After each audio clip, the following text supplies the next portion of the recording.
आपका हार्दिक स्वागत है। हम इस समय बरहज देवरिया के सरजू तट पे मौजूद हैं और यहाँ हम आपको पीछे दिखा सकते हैं। आप देख रहे होंगे कि पीछे लोग श्राद्ध की प्रक्रिया करते नजर आ रहे हैं। जी हाँ, आज श्राद्ध का पहला दिन है और पहले दिन के अवसर पर यहाँ पर सरजू तट पर काफ़ी लोग यहाँ श्राद्ध करने के लिए आए हुए हैं।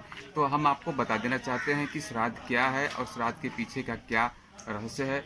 तो हम आज बताएंगे आपको, यहाँ के लोगों के बारे में जानकारी से प्राप्त करेंगे और पुरोहितों से जानेंगे कि श्राद्ध क्या है। विश्व के अत्यंत प्राचीनतम धर्म, जिसको हम सनातन धर्म के नाम से जानते हैं, जो अत्यंत प्राचीन है, जो अपनी परंपराओं के लिए भी माना जाता है। इसमें सभी कार्य क्रियाकलाप जो सनातन धर्म के अनुसार आते हैं, हम उसकी बात करते हैं। तो सनातन धर्म यह मानता है कि 84 लाख योनियों के पश्चात मनुष्य का दुर्लभ जन्म मिलता है, वो भी काफ़ी अच्छे कर्मों के करने के पश्चात। अर्थात यह मनुष्य जीवन अत्यंत दुर्लभ है और अनमोल है। अतः मनुष्य जीवन के होने के अंदर तो दुर्लभ और अनमोल है, लेकिन मरणोपरांत भी मनुष्य जीवन के कुछ ऋण या कुछ क्रियाकलाप बाकी रह जाते हैं, जिसको हम श्राद्ध के तौर पे मानते हैं। यूँ कहा जाए कि मरणोपरांत भी मनुष्य जीवन के कुछ ऋण या कुछ क्रियाकलाप बाकी रह जाते हैं, जिसको हम करते हैं और जिससे हमारे पूर्वजों को, हमारे पितरों को, हमारे मरणोपरांत जो भी हमारे लोग होते हैं, उन्हें सुख शांति और समृद्धि प्राप्त होती है। उसके फलस्वरूप हमें भी सुख शांति समृद्धि प्राप्त होती है। अतः हम उनकी सुख शांति समृद्धि के लिए और खुद की सुख शांति समृद्धि के लिए श्राद्ध का आयोजन करते हैं। और श्राद्ध एक ऐसा प्राचीनतम अत्यंत पारंपरिक प्रथा है, जिसको आज सदियों से मनाया जा रहा है। जिसको आप देख सकते हैं, हमारे पीछे काफ़ी संख्या में लोग यहाँ सरजू तट पे आए हुए हैं, जो इस समय श्राद्ध करते हुए दिखाई पड़ रहे हैं। मैं रामलखन सहानी, बरहज देवरिया, कैमरामैन दिलीप के साथ। तो हम जानेंगे कि आज हमारे बीच श्राद्ध करने वाले पुरोहित जो हमारे बीच मौजूद हैं, तो ये नवयुवक हैं मुकेश जी। जानेंगे इनसे कि आज श्राद्ध के बारे में क्या कहेंगे और क्या कहना चाहते हैं। मुकेश जी, आपका सूरजभूमि में हार्दिक स्वागत है। आज श्राद्ध का पहला दिन है, तो आप श्राद्ध के विषय में क्या बताना चाहेंगे? क्यों किया जाता है, इसको करने से क्या लाभ है और क्या प्राचीनतम महत्व है इसका? इसका प्राचीन मतलब देखिए, श्राद्ध एक ऐसा चीज़ है जो सनातन धर्म से चला आ रहा है, पुरानी परंपराओं का बनाया हुआ है। हमारे पूर्वज जो हैं, उनको याद करने के लिए श्राद्ध मनाया जाता है, क्योंकि हमारे लिए उन्होंने कितना किया, हम भी उनको जो कुछ करना चाहते हैं। तो श्राद्ध जो है एक प्रकार का हम अपने आध्यात्मिक, अधिदैविक और अधिभौतिक त्यौहार, जैसे हम लोग दशहरा दीपावली मनाते हैं खुशी से उल्लास की तरह, उसी तरह हम श्राद्ध को भी मनाना चाहते हैं कि इसी श्राद्ध के बहाने हम अपने पूर्वजों को याद करते हैं, उनके लिए कुछ देना चाहते हैं, उनके नाम पर जो भी दे सकते हैं देना चाहते हैं उनके नाम पर। देने समय हमारे परिवार में किसी भी प्रकार का कोई विघ्न नहीं होता, परिवार सुखी रहता है, हमेशा अन्न धन परिवार में भरा रहता है, किसी का गरीबी या दरिद्रता, किसी पाप की हत्या पाप नहीं लगती है। श्राद्ध एक बहुत बड़ा, अपने आप में बहुत बड़ा पर्व है, जिसको सनातन धर्म चला है, लोग मनाते हैं। आज के ज़माने में बहुत को लोग कुछ ऐसे हैं जो इस श्राद्ध को मानते ही नहीं। वो कहते हैं एक प्रकार का ये ढोंग है, ढकोसला है, जो मर गए वो क्या लेने आते हैं। लेकिन उन सबका ये मानना गलत है। कहावत है कि शरीर मर जाता है पर आत्मा नहीं मरती, आत्मा जो है वो अमर है। आप पितरपक्ष में जब अपनी तिथि पे आएंगे तो श्राद्ध के लिए वो आत्मा जो है नदी में प्रवेश कर जाती है, पुरोहित के शरीर में प्रवेश कर जाती है, जो पुरोहित आपका श्राद्ध कराते हैं। इसलिए हमारे हिंदू धर्म में श्राद्ध एक बहुत बड़ा अपने आप में त्यौहार है। एक प्रकार उसको त्यौहार की तरह हम लोग मनाते हैं, खुशी से उल्लास से। इसमें हम लोग हर तरह से अपने दान दक्षिणा देना चाहते हैं और चाहते हैं कि अन्य लोग जिसको नहीं जानते वो भी इसको करना चाहें। करने से उनके परिवार में सुख संबंध आएगा, संपत्ति आएगी, सदा सुखी रहेंगे वो लोग। मुकेश जी, आप नवयुवक हैं और नवयुवक होने के कारण आप नवे पुरोहित कहला रहे हैं, इस समय नवयुवक हैं। तो आप ये क्या बताना चाहेंगे कि न्यू मॉडर्न युग के इस परिवेश में तो श्राद्ध के प्रति नए लोगों का किस प्रकार का रुझान है, कितना विश्वास है और कितनी उनकी श्रद्धा है, इसके बारे में कुछ बताना चाहेंगे? देखिए, नवयुग में जो है कुछ लोग आज के ज़माने में इसको एकदम मानते ही नहीं।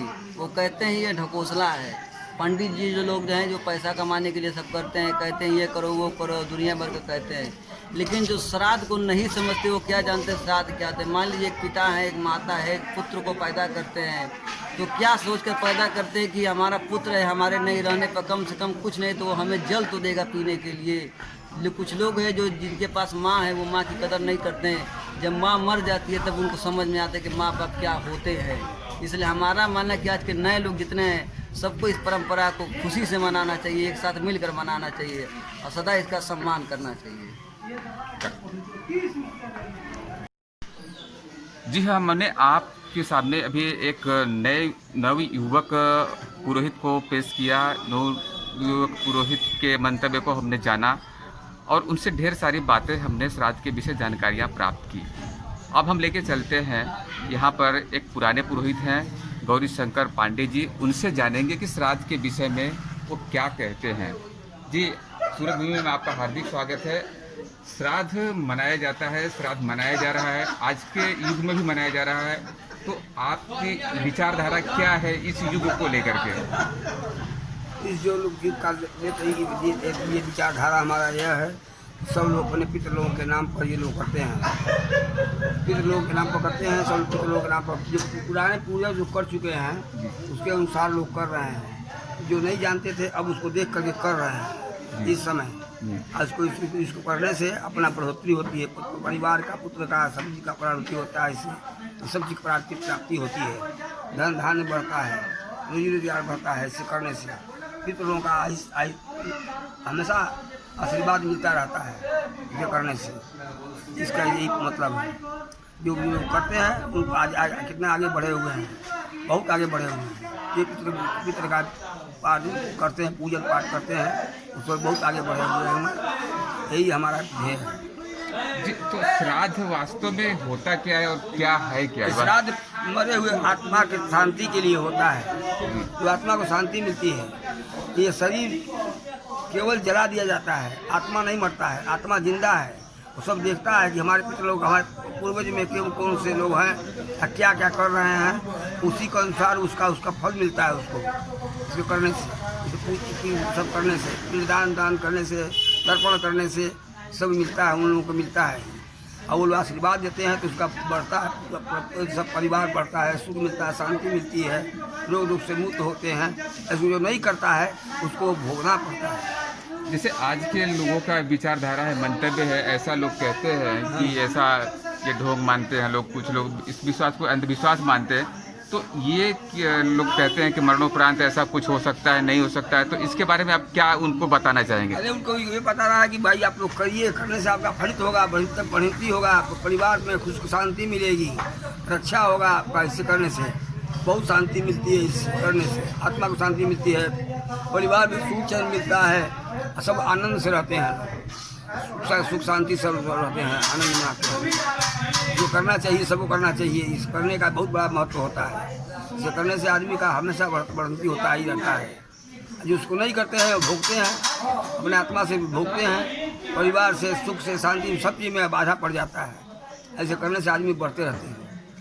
इसके लिए यही चीज़ है, इसका कर्म करना चाहिए, सबको कर्म करना चाहिए, इसे करने से उसका बढ़ोतरी होगा। अच्छा, ये भी कुछ बात कही जाती है, कुछ लोग मानते हैं कि पितरों के ऋण और पितरों के जो ऋण के हिसाब से जो उनको कष्ट मिलता है पितरों को, तो उससे क्या उसका परिवार भी प्रभावित होता है?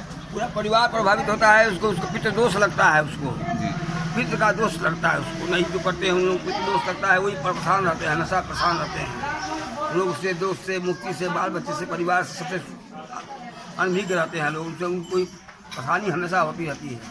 उसको करना चाहिए, सबको करना चाहिए, ये जरूरी है।